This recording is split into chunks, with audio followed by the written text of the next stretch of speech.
ಕಳೆದ 5-6 ದಿನಗಳಿಂದ ಸುರಿಯುತ್ತಿರುವ ಧಾರಾಕಾರ ಮಳೆ ಇಫೆಕ್ಟ್ ಈಗ ಕರ್ನಾಟಕದಲ್ಲಿ ಬಂದಿರುವಂತದ್ದು. ಅದರ ಇಫೆಕ್ಟ್ ಆಗಿ ಏನು ಚಿಕ್ಕೋಡಿ ಉಪಭಾಗದಲ್ಲಿ ಏನು ಪಂಚಗಂಗಾ, ವೇದಗಂಗಾ, ದೂದಗಂಗಾ ನದಿಗಳು ತುಂಬಿ ಹರಿತಿರುವಂತದ್ದು ನಿಮಗೆ ದೃಶ್ಯಾವಳಿಗಳಲ್ಲಿ ತೋರಿಸುವಂತ ಪ್ರಯತ್ನ ಮಾಡ್ತೀನಿ. ಏನು ನಾವು ಸದ್ಯ ಬೆಳಗಾವಿ ಜಿಲ್ಲೆಯ ಚಿಕ್ಕೋಡಿ ತಾಲೂಕಿನ ಮಾಂಜ್ರಿ ಎಂಬ ಗ್ರಾಮದಲ್ಲಿರುವಂತದ್ದು.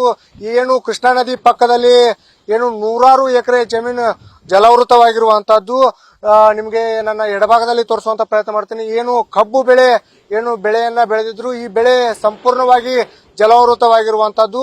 ಈ 1 ಎಕರೆ ಕಬ್ಬನ್ನ ಬೆಳಿಬೇಕಾದ್ರೆ ಸುಮಾರು 20 ರಿಂದ 25 ಸಾವಿರ ರೂಪಾಯಿ ಏನು ರೈತರಿಗೆ ಖರ್ಚಾಗುವಂತದ್ದು. ಆದ್ರೆ 100 ಎಕರೆ ಜಮೀನು ಈಗಾಗಲೇ ಏನು ಕೃಷ್ಣಾ ನದಿಯ ನೀರಿನಲ್ಲಿ ಮುಳುಗಿರುವಂತಹದ್ದು. ಅದೇ ರೀತಿಯಾಗಿ ಕಳೆದ 4-5 ದಿನಗಳಿಂದ ಸುರಿಯುತ್ತಿರುವ ಧಾರಾಕಾರ ಮಳೆ, ಮಹಾರಾಷ್ಟ್ರದಲ್ಲಿ ಸುರಿಯುತ್ತಿರುವ ಧಾರಾಕಾರ ಮಳೆಯ ಇಫೆಕ್ಟ್ ಈಗ ಕರ್ನಾಟಕಕ್ಕೆ ಮುಟ್ಟಿರುವಂತಹದ್ದು. ಮಹಾರಾಷ್ಟ್ರಕ್ಕೆ ಹೋಲಿಸಿದರೆ ಏನು ನವಜೆ ಆಗಿರಬಹುದು, ಅದೇ ರೀತಿ ಕೊಯ್ನಾ ಜಲಾಶಯದಲ್ಲಿ ಸುಮಾರು 150 ಮಿಲಿಮೀಟರ್ ಮಳೆಯಾದ್ರೆ ಮಹಾಬಲೇಶ್ವರದಲ್ಲಿ 235 ಮಿಲಿಮೀಟರ್ ಮಳೆಯಾಗಿದೆ. ಆ ಮಳೆಯನ್ನ ಹೋಲಿಸಿದರೆ ಕರ್ನಾಟಕದಲ್ಲಿರುವಂತಹ ಏನು ಚಿಕ್ಕೋಡಿ ಭಾಗದಲ್ಲಿ 10 ಎಂಎಂ 15 ಎಂಎಂ ಮಳೆ ಆದ್ರೆ ಮಹಾರಾಷ್ಟ್ರದಲ್ಲಿ ಅತಿಯಾದ ಮಳೆಯಿಂದಾಗಿ ಏನು ವೇದಗಂಗಾ, ದೂದಗಂಗಾ ನದಿಗಳು ತುಂಬಿ ಹರಿತಿರುವಂತಹದ್ದು. ಈ ವೇದಗಂಗಾ, ದೂದಗಂಗಾ, ಪಂಚಗಂಗಾ ನದಿಗಳ ಏನು ಸಮ್ಮಿಲನದಿಂದ ಕೃಷ್ಣಾ ನದಿ ಈಗಾಗಲೇ 1,20,000 ಕ್ಯೂಸೆಕ್ಕಿಂತ ಹೆಚ್ಚು ನೀರು ಒಳ ಹರಿವು ಹರಿತಿರುವಂತದ್ದು. ಸದ್ಯ ನಮ್ಮ ಜೊತೆ ಮಾತನಾಡಲಿಕ್ಕೆ ರೈತರಿದ್ದಾರೆ, ಅವರ ಮಾತಾಡ್ಸೋಣ. ಸರ್, ಈಗ ಕಳೆದ 1 ವಾರದ ಹಿಂದೆ ಕೃಷ್ಣಾ ನದಿಯನ್ನ ನೋಡಬಹುದಾಗಿತ್ತು, ಯಾವ ರೀತಿ ಇತ್ತು ಅಂತ, ಈಗ ಯಾವ ರೀತಿ ಇದೆ ಅಂತ. ಈಗ 4-5 ದಿನದಿಂದ ನಾವು ಇಲ್ಲಿಂದ ಸೈಕಲ್ ತಗೊಂಡು ಆಚೆ ಕಡೆ ಪಾಸ್ ಆಗಬಹುದಿತ್ತು. ಇಲ್ಲಿ ನೋಡ್ರಿ, ಇಲ್ಲಿ ಹೊಲದಾಗ ನೀರು ಇರ್ಲಿಲ್ಲ. ಇವತ್ತು 3-4 ದಿನದಿಂದ ನಾವು ನೋಡತ್ತಿದ್ವು, ಮೋಡಿ ಬಿತ್ತನೆ ಮಾಡಬೇಕು, ಅದ್ ಮಾಡಬೇಕು, ಮತ್ತೆ ಬರ ಪರಿಹಾರ ಅಂತೇಳಿ ಏನೋ ಸಮಿತಿ ಮಾಡಿ ಮುಖ್ಯಮಂತ್ರಿ ಡಿ.ಕೆ. ಶಿವಕುಮಾರ್ ಅವ್ರು ಮಾಡ್ತಾ ಇದ್ರು. ನಾವು ಬರಗಾಲ ಬಿದ್ದು ಏನೋ ನಮ್ಮ ಈ ಕಬ್ಬೆಲ್ಲ ಒಣಗಿ ಹೋಗ್ತದೆ, ಏನೋ ಹೊಳ್ಯಾಗ ನೀರು ಬರ್ತಾವೋ ಇಲ್ಲೋ ಅನ್ನುವಂತ ಪರಿಸ್ಥಿತಿ ಇತ್ತು. ಕಣ್ಣು ಮುಚ್ಚಿ ತೆಗೆದ್ರೊಳಗೆ ಒಂದಿನ ಏನ್ ಮಳಿ ಮಹಾರಾಷ್ಟ್ರದ ಪಶ್ಚಿಮ ಘಟ್ಟ ಮತ್ತು ಇತರ ಜಲಾಶಯಗಳು ತುಂಬಿದಲ್ಲ, ಒಂದ ರಾತ್ರಿಯಾಗ ನಮ್ಮ ಹೊಳಿ ಒಡಲ ತುಂಬಿ ಹೊರಗೆ ಬಂತ್ರಿ ನೀರು. ಪೂರಾ ನಮ್ಮ ಹೊಲದಾಗ ಬಂದು ಈಗ ಒಂದು 20-30 ಸಾವಿರ ರೂಪಾಯಿ ಖರ್ಚು ಮಾಡಿ ನಾವು 1 ಎಕರೆ ಲವಣಿ ಮಾಡಿದ್ವಿ. ಅದು ಬಹುತೇಕ ಎಲ್ಲ ಮುಗಿತಿ. ಇನ್ನೊಂದ್ 2 ದಿನ ನೀರ್ ನಿಂತರ ಕಬ್ಬನಾಗ ನಮ್ಗೆ ಒಂದು 10,000 ಲಾಭಾಂಶ ಬರಂಗಿಲ್ಲ. ಲಾಭಾಂಶ ಬೇಡ, ನಾವು ಹಾಕಿರುವಂತ 20-30 ಸಾವಿರ ರೂಪಾಯಿ ತೆಗಿಬೇಕಂದ್ರೂ ಬಹಳ ಮುಷ್ಕಿಲ್ ಐತಿ.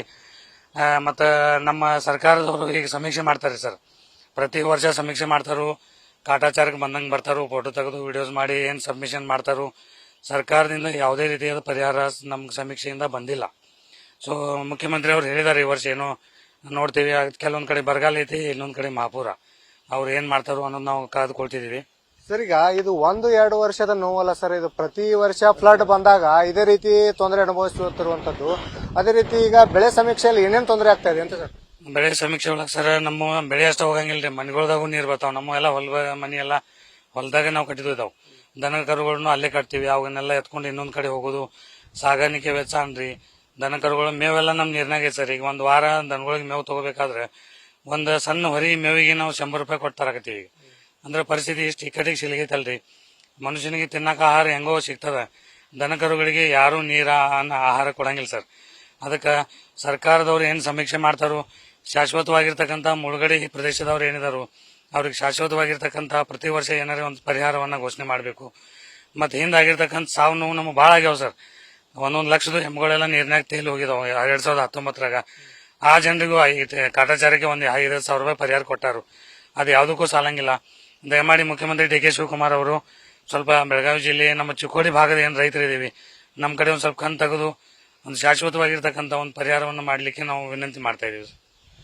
ಏನು ಇದು 1-2 ವರ್ಷದ ನೋವಲ್ಲ, ಪ್ರತಿ ವರ್ಷ ಏನು ಪ್ರವಾಹ ಬಂದ್ರೆ ಇಲ್ಲಿನ ರೈತರು ಮಾತ್ರ ಕಣ್ಣೀರು ಒರೆಸ್ಲಿಕ್ಕೆ ಸರ್ಕಾರ ಮುಂದಾಗ್ತಾ ಇಲ್ಲ. ಯಾಕಂದ್ರೆ ಕಾಟಾಚಾರಕ್ಕೆ ಬಂದು ಸಮೀಕ್ಷೆ ಮಾಡಿ ಹೋಗ್ತಿದ್ದಾರೆ ಅಂತ ಹೇಳಿ ಈಗಾಗಲೇ ಏನು ರೈತರು ನ್ಯೂಸ್ ಫಸ್ಟ್ ಜೊತೆ ಮಾತನಾಡಿರುವಂತಹದ್ದು. ಕ್ಯಾಮರಾ ಪರ್ಸನ್ ಸುನಿಲ್ ಜೊತೆ ಸಂಜಯ್ ಕೌಲ್ಗಿ, ನ್ಯೂಸ್ ಫಸ್ಟ್, ಚಿಕ್ಕೋಡಿ.